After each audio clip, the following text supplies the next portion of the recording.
నమస్తే రుద్రాక్ష జగత్రక్ష కార్యక్రమానికి స్వాగతం సుస్వాగతం. రుద్రాక్ష యొక్క విశిష్టత గురించి తెలియజేయడానికి ప్రస్తుతం మనతో పాటు ఉన్నారు ప్రముఖ రుద్రాక్ష నిపుణులు, వేదగణిత శాస్త్రవేత్త, ఎన్నో జాతీయ అంతర్జాతీయ అవార్డుల గ్రహీత డాక్టర్ జి పాండురంగారావు గారు మనతో పాటు మన స్టూడియోలో ఉన్నారు. వారితో మాట్లాడి వాటి కార్యక్రమంలో మరిన్ని చక్కని విషయాల్ని మనం తెలుసుకుందాం. అలాగే మీరు కూడా పాండురంగారావు గారితో లైవ్ లో మాట్లాడి మీ యొక్క జాతకపరమైన సర్వ సమస్యలకి రుద్రాక్ష దారం ద్వారా చక్కని సమాధానాలు తెలుసుకోవాలి అనుకుంటే ఇంకా లేట్ చేయకుండా నా పక్కనే స్క్రీన్ మీద కనిపిస్తున్న లైవ్ నెంబర్స్ కి కాల్ చేసేయండి. నమస్కారం పాండురంగారావు గారు. నమస్కారం. ఓం నమః శివాయ. మన కార్యక్రమాన్ని ఎప్పుడు కూడా ఒక చక్కటి మెసేజ్ తో స్టార్ట్ చేస్తారు. సో ఈరోజు మాకు మా ప్రేక్షకులకు ఏ కథ తెలియజేయబోతున్నారు? ఓ చిన్న కథ. ఇప్పుడే జస్ట్ ఉత్తర భారతదేశంలో రాజస్థాన్లో విన్నది ఒక చిన్న కథ, యథార్థంగా జరిగినది. ఓకే, సో ఆ కథ ముచ్చరించుకుందాం, ఇక్కడ చిన్నగా చెప్పుకుందాం. ఎప్పుడు చెప్పినట్టే ఒక చిన్న కథ. ఒక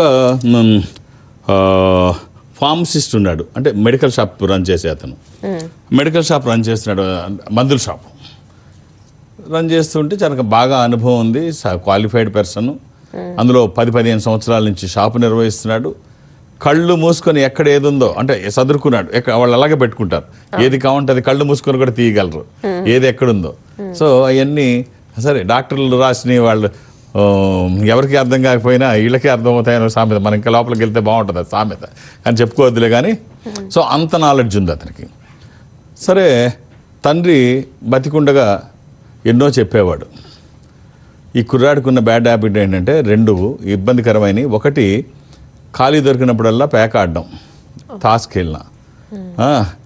ఇంకొకటి ఏమిటంటే నాస్తికుడు, దేవుణ్ణి నమ్మడు. తండ్రి ఎన్నో రకాలుగా చెప్పి చూశాడు. నమ్మితే తప్పే ఉంది, నువ్వేం దానివల్ల కోల్పోయేది ఏం లేదు. ఎన్ని చెప్పినా వినలా. నమ్మడం అలాంటివి ఏం లేదు, దేవుడు గడుగుతుంది, అలాంటివి ఏం లేదు.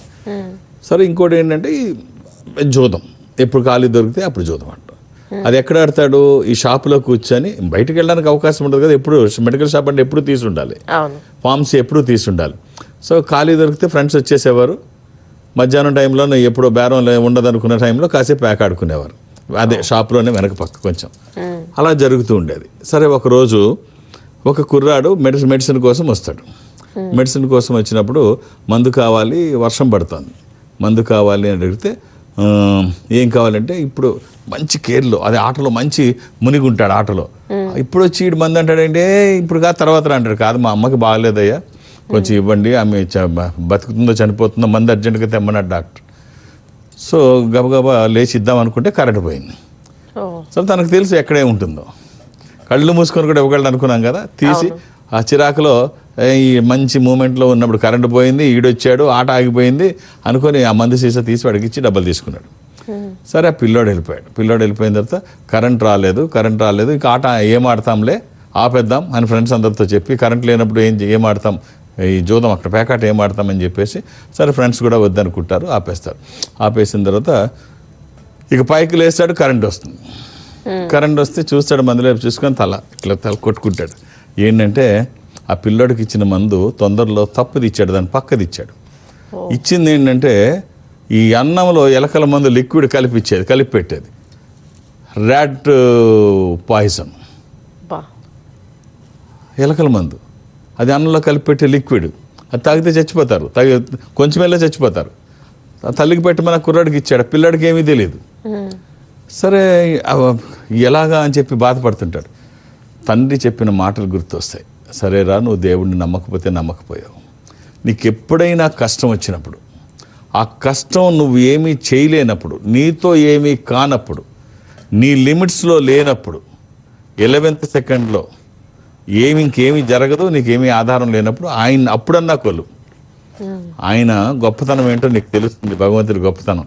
ఇంక నీకేమీ ఆప్షన్ లేనప్పుడు అప్పుడు చూస్తాడు, నిజంగా ఆప్షన్ లేదా. పిల్లోడు ఎవరో తెలియదు, ఎక్కడుంటాడో తెలియదు, ఎక్కడికి వెళ్ళాడో తెలియదు, ఎటు నుంచి వచ్చాడో కూడా చూడలేదు. ఇప్పుడు వేరే ఆప్షన్ లేదు. ఇన్నేళ్ళు వ్యాపారం పోద్ది, జైలుకి పంపిస్తారు, రాంగ్ మెడిసిన్ ఇచ్చినందుకు, పాయిజన్ ఇచ్చినందుకు, మంది అడిగితే పాయిజన్ ఇచ్చినందుకు. ఇంతకాలంగా నడుస్తున్న వ్యాపారం తండ్రి దగ్గర నుంచి నడుస్తుంది, ఒక్కసారి పరుగు పోతుంది, వ్యాపారం పోతుంది, జైలుకి పోవాలి. ఇప్పుడు అది ఎలా తెలుసుకోవాలో ఏమీ అర్థం కావట్లేదు, వేరే ఆప్షన్ లేదు. అప్పుడు తండ్రి మాటలు గుర్తొస్తాయి. నీకు ఆప్షన్ లేనప్పుడు భగవంతుడు ఉన్నాడు, ఆయనే ఆప్షన్. ఒక్కసారి వెనక్కి వెళ్ళి చూస్తాడు, షాప్ వెనక్కి, అంటే షాప్లో కొంచెం మందులు పెట్టుకోవడానికి వెనక్కి ఉంటుంది. వెనక్కి వెళ్ళి చూస్తే అక్కడ దేవుడి విగ్రహం, కృష్ణుడి విగ్రహం కనిపిస్తుంటుంది. కానీ దుమ్ము పట్టేసి ఉంటుంది. ఎప్పుడు పూజ చేయడం లేదు కదా మనడికి, అలాంటివి ఏమీ లేవు. సరే, అది ఒకసారి దుమ్మంతా దులుపుతాడు.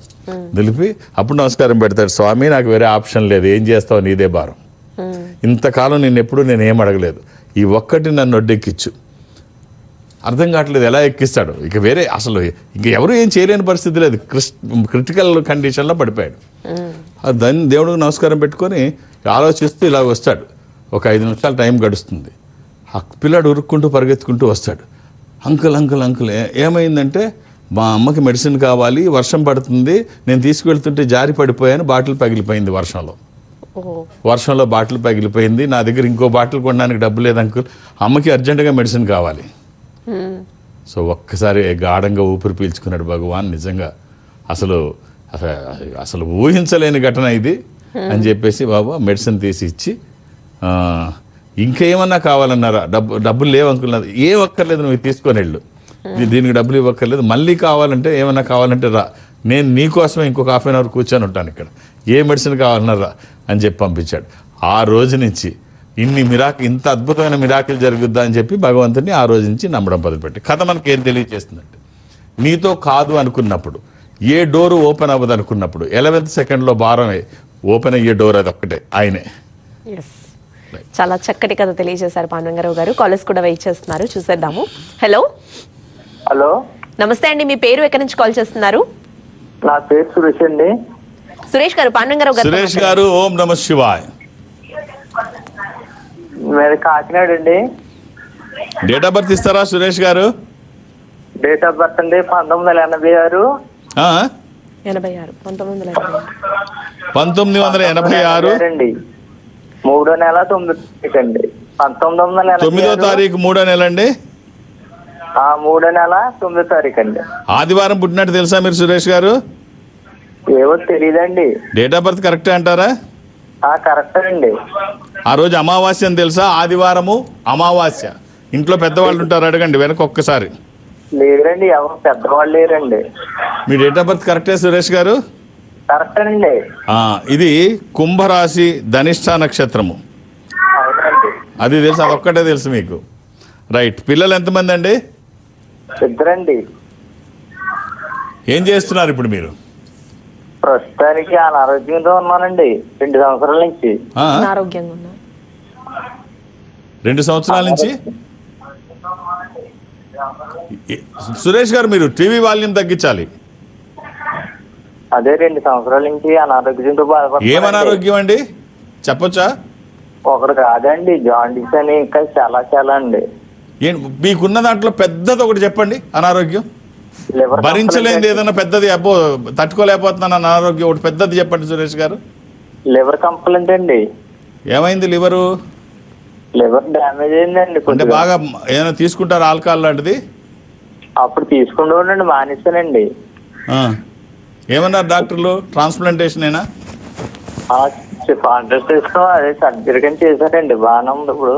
బాగానే ఉంది కదా. కారణాలు మానేసి ఏదన్నా పని చూడండి. అయిపోయింది. డ్యామేజ్ జరిగినంత కాలం చేశారు, అయిపోయింది. మీ మీద నమ్ముకుని ఉన్న వాళ్ళు, మీ మీద ఆధారపడిన వాళ్ళు ఇంటి దగ్గర ఉంటారు. ఈ కారణాలు చెప్పకుండా డబ్బు సంపాదించడానికి ఏం మార్గాలు ఉన్నాయో అవి అన్వేషించండి. అసమర్థులు కారణాలు చెప్తారు, సమర్థులు అవకాశాలు చూస్తారు. నేను మిమ్మల్ని ఏమనట్లేదు, కానీ అవకాశాలు మాత్రం వెతుక్కోమని చెప్తున్నాను. మీ చుట్టూ చాలా ఉంటాయి.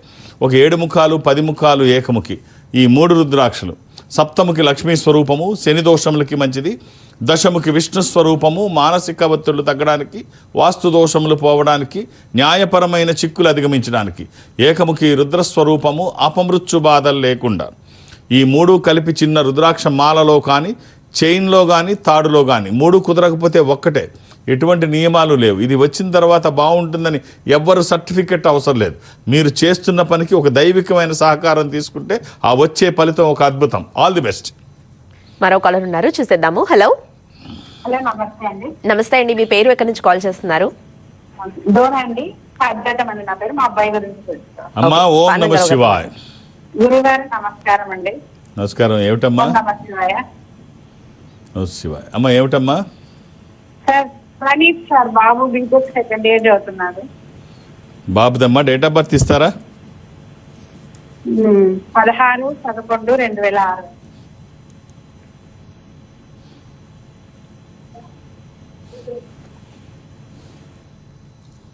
సమయం 7:14.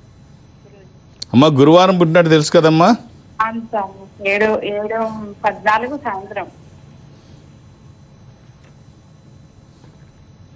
ఇది సాయంత్రం షష్ఠి, శుక్లపక్షము, శుద్ధ షష్ఠి. అమ్మాయి ధనుర్రాశి చూస్తున్నారా, మకర రాశి చూస్తున్నారా? చూడట్లేదండి. ఎందుకంటే ధనుసు ఎండింగ్ లో ఉంది. రైట్. ఏం చదువుతున్నాడమ్మా అబ్బాయి ఇప్పుడు? బీటెక్ సెకండ్ ఇయర్ అండి. ఎలా ఉన్నాయమ్మా? ఫస్ట్ ఇయర్ పర్వాలేదండి, 80% వచ్చింది. Very good, very good, very good. అబ్బాయి అదే అబ్బాయి స్టడీ జాబ్ ఫ్యూచర్ బాగుంటుంది కదా. చాలా బాగుందమ్మా, జాతకం కూడా చాలా బాగుంది. అలాగే మీ ఆశీర్వచనము, వాళ్ళ ప్రయత్నము, ఈశ్వరానుగ్రహము, చక్కగా వాళ్ళని ప్రోత్సహించండి. ఫస్ట్ ఇయర్ బాగా తెచ్చుకున్నావు, ఈ ఇయర్ అస్సలు బాగలేదని అనకండి.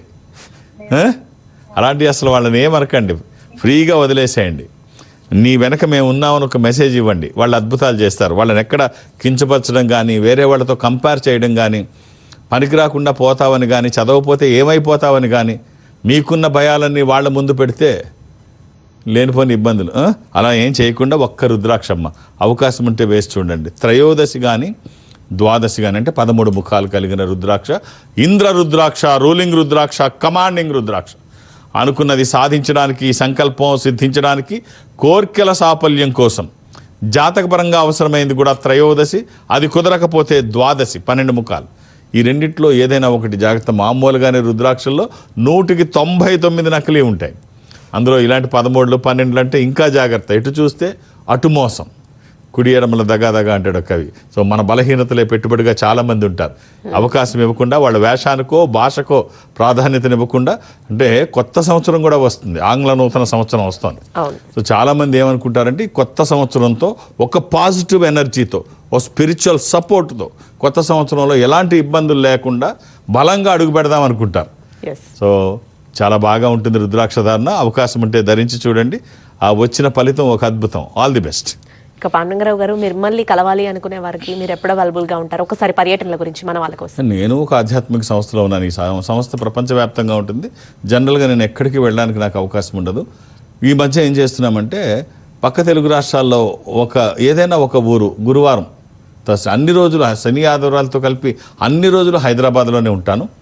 ఒక్క గురువారం మాత్రం కమింగ్ థర్స్డే 2nd, కొత్త సంవత్సరం తర్వాత రోజు 2వ తారీఖు గురువారం నాడు విజయవాడలో ఉంటాను. సో విజయవాడలో మధ్యాహ్నం వరకు ఉంటాను. మీరు 2-3 పేర్లు నమోదు చేయించకండి. ఈ మధ్య కొంత గ్యాప్ వచ్చింది విజయవాడ వెళ్ళడానికి, నాకు ఒత్తిడి ఎక్కువ ఉంటుంది. సో ఒక్కొక్క పేరే నమోదు చేయించండి. ఇది ఏమీ ఎమర్జెన్సీ కాదు. మళ్ళీ కావాలంటే మళ్ళీ నేను వచ్చినప్పుడు నన్ను కలవచ్చు. మీరు 2-3 పేర్లు రాయించకండి, ఒక డేట్ ఆఫ్ బర్తే రాయించండి. 2-3 ఇస్తే మొదటి పేరు కూడా మా వాళ్ళు తీసేస్తారు. మీరు అక్కడ వరకు వచ్చి వెనక్కి వెళ్ళిపోతే మీకే కష్టం కాదు, నాకు ఇబ్బందే. అలా జరగడానికి వీల్లేదు. సో ఇక హైదరాబాద్లో నేను ఎవరికి అపాయింట్మెంట్ ఇవ్వను. నన్ను కలవడానికి ఏ రికమెండేషను నేను తీసుకోను. నన్ను కలవడానికి ఇవేమీ అవసరం లేదు. మీ పేరు కూడా రాసుకోరు, నేను ఉన్నానో లేదో తెలియజేస్తారు అంతే. నేను రోజు ఉంటాను. సో ఉదయం నుంచి సాయంత్రం వరకు అక్కడే ఉంటాను. నన్ను కలవడానికి నేను ఉన్నప్పుడు వస్తే చూసేస్తాను.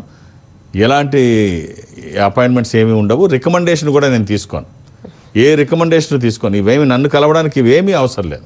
నేను ఉన్నప్పుడు వస్తే చూసేస్తాను అంతే. అలాగే దూర ప్రాంతాల నుంచి కూడా ఇక్కడికి రావాల్సిన అవసరం లేదు. ఈ సంస్థ అన్ని చోట్ల ఉంటుంది ప్రపంచవ్యాప్తంగా.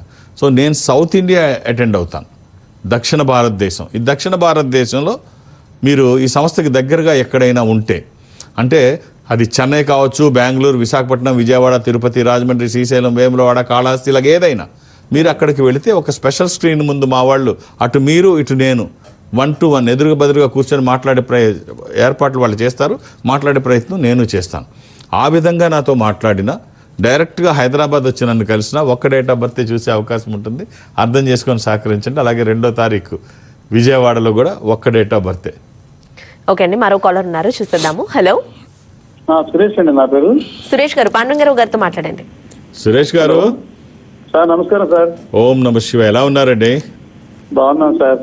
చెప్పండి సార్. మా అబ్బాయి 1992 నవంబర్ 23వ తేదీ పుట్టాడండి. 23 నవంబర్ 1992. సురేష్ గారు అంతే కదా సార్? మధ్యాహ్నం 1:16 సార్. సోమవారం మధ్యాహ్నం అండి ఇది. అవును సార్. ఎంతమంది పిల్లలు మీకు సురేష్ గారు?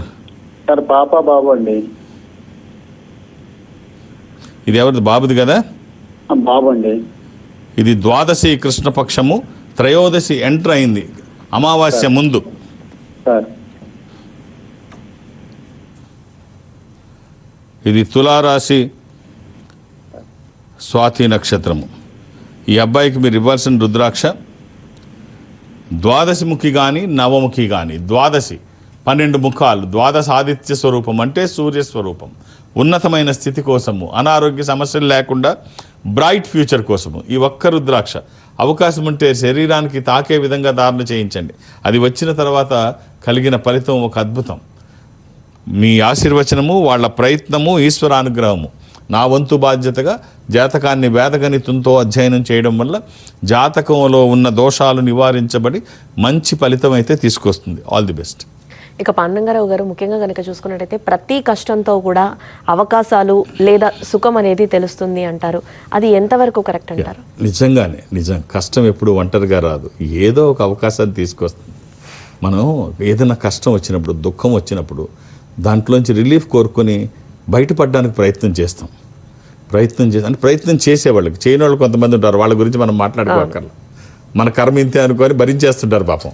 కనీసం ప్రొటెక్ట్ చేయరు, దాంట్లో బయటపడడానికి కూడా ఇష్టపడరు.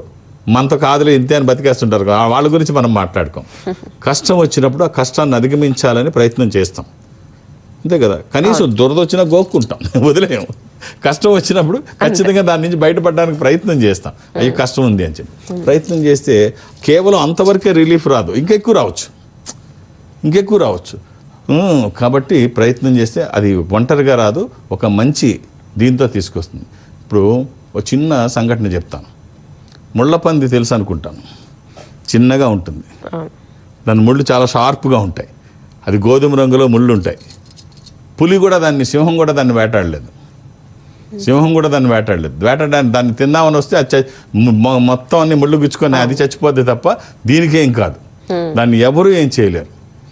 దాన్ని అంత సెక్యూర్డ్ లైఫ్ అనమాట. అంత సెక్యూర్డ్ లైఫ్ రావడానికి అది ప్రసవం టైంలో ఎంత బాధపడుతుంది అంటే మనం నోటితో వర్ణించుకోలేం, అంత బాధపడుతుంది. అది బర్త్ టైంలో అది బయటికి వస్తున్నప్పుడు అంట ఆ ముళ్ళు గుచ్చుకుంటాయి కదా, ఆ ట్రాక్ మొత్తం డిస్టర్బ్ అయిపోద్దంట. ప్రాణం పోయేంత బాధ. ఒక్కొక్కసారి అది ఎదురు కాళ్ళతో పుడుతుంది, అప్పుడైతే ప్రాణమే పోద్దంట. సో అంత బాధపడి అది బయటకు వస్తే, అంటే ఇంత సుఖంగా ఉండడానికి లైఫ్లో ఏ జంతువుతో ఇబ్బంది లేకుండా హ్యాపీగా రిలాక్స్డ్గా ఉండడానికి పుట్టినప్పుడే అంత బాధపడుతుందంట. ఆ బాధ ఏం తీసుకొచ్చిందంటే చాలా రిలీఫ్ని, చాలా సుఖాన్ని. అంటే దీని మీద ఎవరు దాడి చేయకుండా దానంతటా, అంటే అఫ్కోర్స్ జనం మామూలు మనుషులు అయితే దాన్ని వేటాడేస్తారు దొరికితే బాణాలతో, అది కానీ మామూలుగా దాని లైఫ్కి ఎలాంటి డోకా ఉండదు. అంత కష్టపడి, అలాగే ప్రతి కష్టం మనకి ఏదో సుఖాన్ని తీసుకొస్తుంది. కాబట్టి కష్టం వచ్చిందని ఆందోళన పడకుండా చుట్టూ ఏం అవకాశాలు ఉన్నాయో చూస్తే కష్టం చాలా అవకాశాలని, చాలా సుఖాలను తీసుకొని వస్తుంది. ఓకే అండి, కాలర్ ఉన్నారు, చూసేద్దాము. హలో నమస్తే అండి, మీ పేరు, ఎక్కడి నుంచి కాల్ చేస్తున్నారు? నా పేరు వెంకటేశ్వర, ఈస్ట్ గోదావరి. పాండురంగారావు గారితో ఓం నమః శివాయ. ఎలా ఉన్నారండి?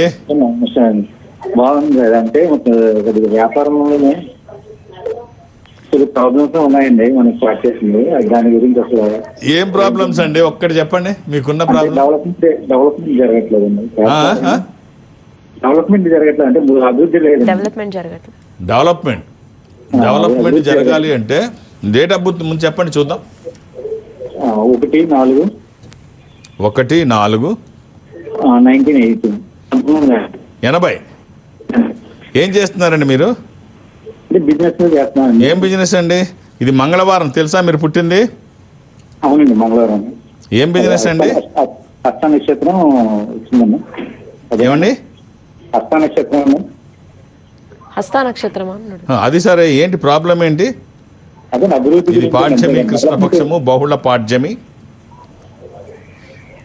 ఇది కన్యా రాశి, హస్త నక్షత్రము. ఏంటి ప్రాబ్లం ఏంటి సార్? అదే అంటే మైనస్ లాస్ అని కాదండి, అంటే అభివృద్ధి రావట్లేదు. నేను ఎక్కడ చేసినా అట్లా అలా.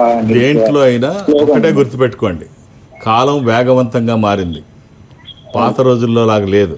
నిదానంగా చేద్దామంటే ఏది కుదరదు. కాలం వేగంగా పరిగెడుతుంది, మనం కూడా పరిగెత్తాలి. కాలంతో పాటు ఉరకాలి, లేకపోతే మనం వెనకబడిపోతాం. ఎప్పటికప్పుడు అప్డేట్ చేసుకుంటుండాలి.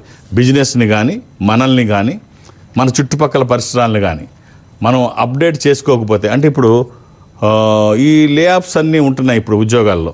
అవును. ఎందుకు లేఆఫ్స్ ఉంటున్నాయంటే ఇప్పుడు వచ్చే ప్రాజెక్ట్స్ అన్నీ కూడా ఏఐతో లింకప్ అయి ఉంటున్నాయి. ఏఐ ట్రైన్ అవ్వకపోతే వాళ్ళని పక్కన పెడుతున్నారు. ఎవరైతే ట్రైన్ అయ్యి ఉంటారో వాళ్ళని తీసుకుంటున్నారు. ఇప్పుడు టెక్నికల్ కానీ, నాన్ టెక్నికల్ కానీ ఏదైనా కూడా, సాఫ్ట్వేర్, హార్డ్వేర్ ఏదైనా కూడా ఏఐతో లింకప్ కాకుండా ఏ ప్రాజెక్టు భవిష్యత్తులో ఉంటుందంటే ఉండదు అంటే అతిశయక్తి కాదు. సో మనం అప్డేట్ అవ్వాలి. మనం కూడా ఏదో ఒక టూల్ తీసుకోవాలి ఏఐలో. అంటే అఫ్కోర్స్ అదేం అద్భుతాలు చేయదు. మనం చేసే పనిని ఇంకా బెస్ట్గా, ఇంకా ఫాస్ట్గా చేయడానికి అది ఉపయోగపడుతుంది. అది లేకపోతే మనం వెనుకుంటాం కదా. అందుకని అప్డేట్. అలాగే ఏ వ్యాపారంలో అయినా ఎప్పటికప్పుడు అప్డేట్ అవ్వకపోతే మనం వెనుకుంటాం. తెలుసుకోవాలి ఇప్పుడు అవసరం ఏంటి అప్డేట్. ఇప్పుడు ఇవాళ్లే కాదు, ఇప్పుడున్న వేగవంతమైంది కూడా కాదు, గతంలో కూడా అప్డేట్ అవ్వకపోతే సంస్థలు కూడా వెనక్కి వెళ్ళిపోయాయి. నోకియా 1100 ఫోను ప్రపంచంలో 25 కోట్ల ఫోన్లు అమ్మిన రికార్డు ఆ నోకియా ఒక్కొక్కదాని ఇప్పటికీ కూడా రికార్డు అలాగే ఉంది ఈ రోజుకి కూడా. సో దాన్ని రికార్డు కొట్టిన వాళ్ళు ఎవరూ లేరు. వాళ్ళు ఎందుకు అప్డేట్ అవ్వలేదు, వాళ్ళు ఎందుకు అభివృద్ధి చెందలేదంటే అప్డేట్ అవ్వలేదు. నోకియా అప్డేట్ అవ్వలేదు, మిగిలిన ఫోన్లతో సమానంగా అప్డేట్ అవ్వలేదు. కొడాక్ కెమెరాస్ వాళ్ళు అప్డేట్ అవ్వలేదు. తర్వాత వచ్చిన కెనాను, సోనీ ఇవి అప్డేట్ అయితే వాళ్ళు అప్డేట్ అవ్వలేదు, వాళ్ళు వెనకబడి. సో మనం కూడా అప్డేట్ అవ్వకపోతే వ్యాపారంలో కానీ, ఉద్యోగంలో కానీ, చదువులో కానీ, అవకాశంలో కానీ అప్డేట్ అవ్వకపోతే ఖచ్చితంగా వెనకబడి ఉంటాం. రైట్ అండి. మీకు ఈ రుద్రాక్షలు చెప్తాను, వీలైతే వేసుకోండి. 11, 7, 1 ఈ 3 కుదిరితే 3 వేయండి, లేకపోతే ఏదన్నా 1 వేయండి. All the best. పాండురంగారావు గారు, కొంతమందికి ఇలా ఉంటుంది, ఏంటి దేవుడి హుండీలో ఎంత ఎక్కువ పెద్ద కానుక వేస్తే అంత పెద్ద వరం మనకు వస్తుంది అని అనుకుంటూ ఉంటారు. అది ఎంత నిజం? తప్పు. ఇప్పుడు దేవుడిని డబ్బుతో కొనుక్కుందాం, ఇవన్నీ ఆయనకు అవసరమా? మనం ఇచ్చినవే మనకి ఇవ్వాలి, కానీ మనం ఆయనకి ఇవ్వడం ఏంటి? నాన్సెన్స్. వీళ్ళందరూ పెద్ద పెద్ద ఆశలు పెడుతుంటారు. నువ్వు నాకు ఇది ఇస్తే నేను అది ఇస్తాను, నాకు ఇది తీరిస్తే నీకు ఇంత షేర్ ఇస్తాను. చాలా మంది వెంకటేశ్వరరావుతో షేర్లు మాట్లాడుకుంటారు. నాకు వ్యాపారంలో ఇది చేయి, నేను అంత ఇస్తాను. సో ఇదంతా కూడా మన మూర్ఖత్వమే, అలా ఏం ఉండదు. ఇప్పుడు నంది శివుణ్ణి అడిగాడంట, శివ నీకు అందరికంటే ఎవరిష్టమయ్యా అని. అంటే శివుడు నందిని ఎదురు అడుగుతాడు, నంది ఎప్పుడు నా ముందే కూర్చుంటావు కదా, నీకు తెలియంది ఏముంటుంది, నాకు ఎవరిష్టమో నువ్వే చెప్పు, నాకు ఎవరిష్టమో. అంటే నన్ను చెప్పమంటావా స్వామి, ఇంకెవరిష్టం నీకు? ఎప్పుడు నీ శరీరంలో సగం ఉండే అమ్మ ఇష్టం నీకు, అమ్మకి సగ భాగం ఇచ్చేసావు కదా, పార్వతీదేవి అంటేనే నీకు ఇష్టం. అంటే కాదు అంటాడు. కాదా? ఇంకెవరు అంటే చెప్పు, ఇంకెవరో చెప్పు అంటాడు. అంటే ఇంకెవరు? గణాలకి ఆధిపత్యం ఇచ్చావు కదా నువ్వు తొలి పూజ చేయడానికి, గణపతి అంటేనే నీకు ఇష్టం, వినాయకుడు అంటేనే నీకు ఇష్టం. కాదు అంటాడు.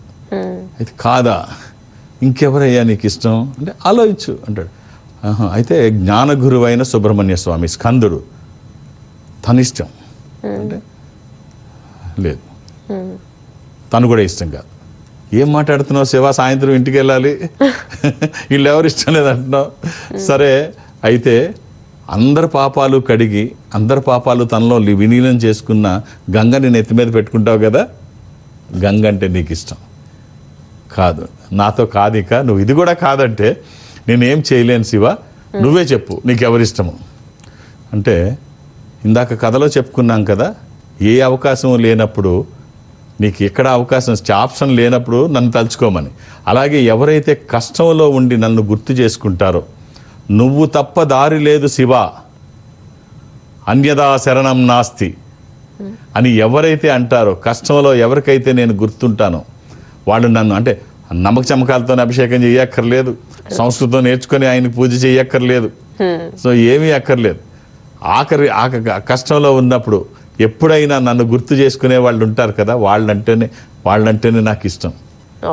ఆ భక్తులు అంత భక్తి చూపించే వాళ్ళు, ఎప్పుడు అంత కష్టంలో కూడా నన్నే గుర్తు చేసుకునే వాళ్ళు ఉంటారు కదా, వాళ్ళంటేనే నాకు ఇష్టం అంటాడు. సో భగవంతుడికి ఇవన్నీ లంచాలు గించాలు ఏం అవసరం లేదు. మోగవాడు, భాష రానివాడు కూడా తన మనసులో స్వామికి అర్జీ పెట్టుకోవచ్చు. ఇవన్నీ కేవలం మన భ్రమలే. పాండురంగారావు గారి వాళ్ళ కార్యక్రమంలో కాలుస్ యొక్క సమస్యలకు రుద్రాక్ష దారం ద్వారా చక్కని సమాధానాలు తెలియజేయడంతో పాటుగా మరెన్నో చక్కని విషయాల్ని మాకు మా ప్రేక్షకులకు తెలియజేశారు. నమస్తే. ఓం నమ శివాయ. ఇది వాళ్ళ రుద్రాక్ష జగత్రక్ష కార్యక్రమం. నమస్తే.